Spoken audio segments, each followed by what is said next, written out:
The pick of round 5 was the game between Pavel Eljanov from the Ukraine and Richard Rapport, the 19-year-old from Hungary. Once again, he provides all the action. Well, I don't know about all the action, but a lot of the action. So Eljanov played his usual solid d4, and well, Rapport didn't play Chigorin defence today. Instead, he played a Stonewall Dutch. Once again, a very aggressive opening and not seen very often at the highest levels. And you can see we have a typical Stonewall position in front of us here with this pawn structure.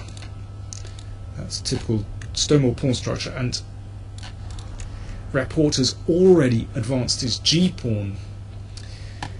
And he's established a knight on e4, very nice. And understandably, Eljanov in this position exchanged off knights and put his own knight on the outpost on e5. So this is very classical play. And at this moment, things are starting to look pretty good for white, because you have to ask yourself, what exactly is that pawn doing on g5? In fact, it's nothing to do with attacking white's king, it just means that black's king is weaker, and if black eliminates the knight, well, the knight has to be eliminated from e5. But if bishop takes pawn, then white takes on e4. You can see there's a pin, and white's pieces look really good. After the bishop retreats, say to d3 or maybe back to g2, then perhaps e4 will come to attack black's centre, and that bishop on c8 is still the problem piece for the Stonewall. In this particular position, it's looking really bad. So a very easy position for white to play. So instead, Rapport tried to keep the position as complicated as possible and just ducked back with the bishop. Eljanov came up with an excellent idea, bishop d6. Now if this is traded, then once again we have a very similar position to the one we just looked at. Of course, if pawn takes queen, then rook takes queen, and the white queen will just come back, and then e4 attacks black centre. Very easy position for white to play. But one would have anticipated that black has to play that. Instead, Rapport just left this pawn on d6. I mean, it's quite extraordinary. And it's a terrible risk, but it does keep the position as complicated as possible. Eljanov, understandably, broke open the position with f3. He could also play c5 straight away, but f3 looks such a logical move to break down black's pawn centre. This is what happened, and to open the f file, because suddenly white can start attacking. Rapport had anticipated this and played queen a5. This was what he was pinning his defence on. That you can see just for a moment, white's king's a little bit exposed, and black threatens to play check and take the pawn. But of course, Eljanov responded with c5. Now, if white can maintain this protected passed pawn on d6, of course he's going to be winning. So black has to try and undermine pawn on d6, b6, and again it's tricky because the check is threatened, exchanging queens. Of course, white could play an endgame, protecting that pawn on c5, but, well, perhaps the king marches across. It's not so dangerous. White's probably better, but Eljanov found a much more dangerous continuation.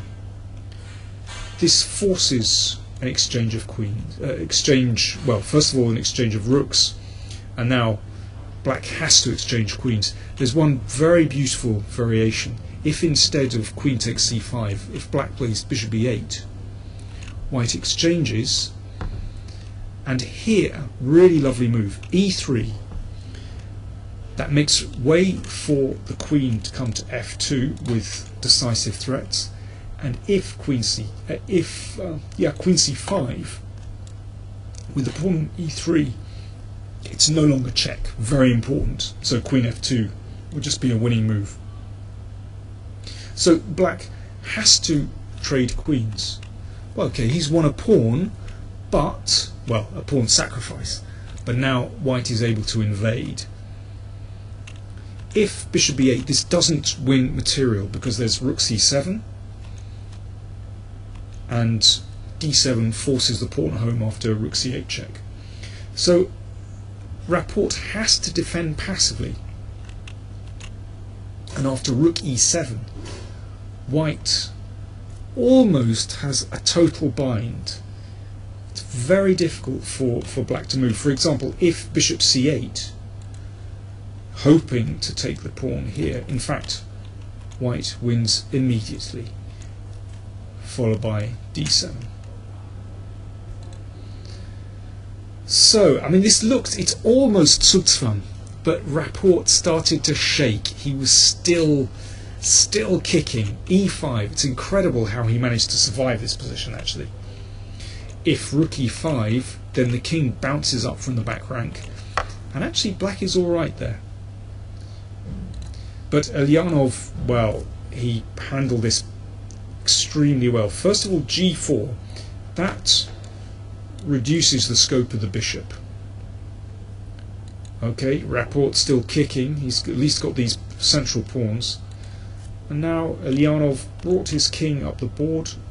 h3, that's another very careful move, a very good move, just protecting that pawn and making room for perhaps for the bishop to enter the game, and making sure that black's bishop is still locked out. Now, objectively, perhaps the best move is for black to keep waiting. Not really Rapport's style. In that case, for example, the king, white's king, could come over. Well, if black keeps waiting, then the problem is white will play a move like e3 and maybe even just march the king over. And if black tries to break out, well, this ending is promising for white, but it's not definitely winning. That objectively is probably black's best. Still unpleasant. But instead, Rapport, he just has to keep moving forward. a4, he's only got a forward gear. Now if, let's say, e3 or king e3, then, well, certainly black has achieved something there because he's got rid of his weak a pawn. And, you know, white still has to prove something in that position. So, well, the critical move is to take on a4, and this is absolutely correct. But of course it's what Rapport was hoping for, because now the situation becomes very double-edged. Both players have passed pawns screaming down the board, so the king comes across to take care of the c-pawn, but it's still complicated. Now, maybe the best idea is to bring that bishop back to take here. It's not absolutely clear. I mean, the players were looking at some crazy tactics like this, and then d7, and if this is taken, rook takes h7. I mean, they both felt that this is probably winning for white, but still very, very messy. Instead, Eljanov, well, by this stage running a bit short of time, pushed the pawn. He felt that pushing the pawn looked clearer. I mean, those variations are so difficult to calculate correctly when you're running short of time. He pushed the pawn, and it's a good move. e3, so the idea is now, of course, to take the d2 square away from the king, so you're threatening c2. And if king d1, then suddenly there's a check, and rook f8. Take care, nasty things are happening. So let's go back. So Eljanov took the pawn. This is still correct.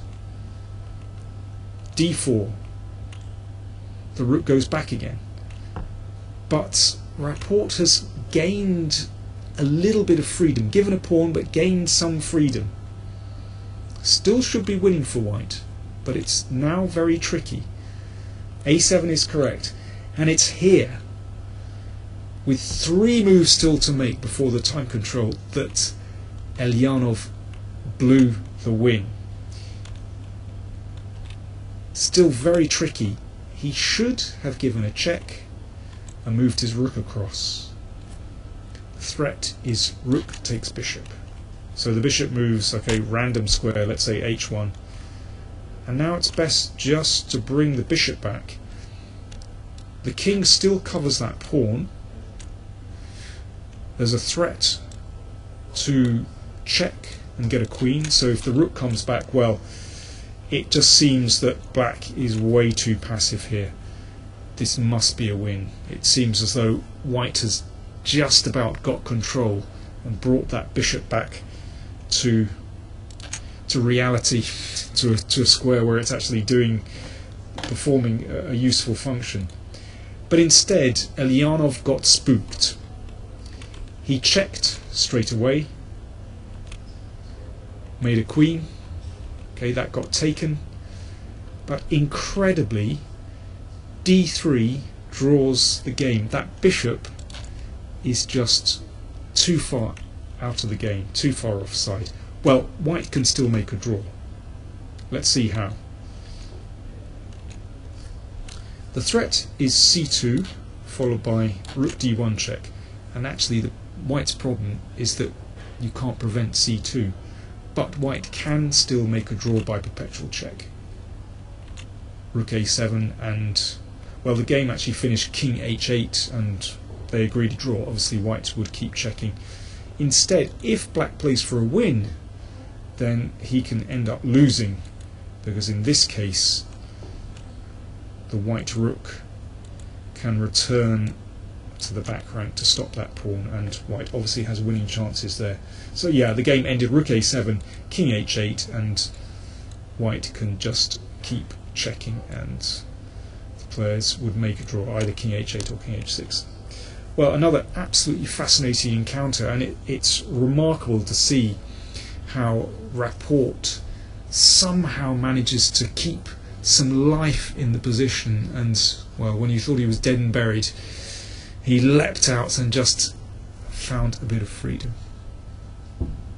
Oh, I should say that next week I'm going to be on holiday actually, and Rustam Kazanjanov, some of you might know, former FIDE world champion, is going to be taking over doing my play of the days. Thanks for watching.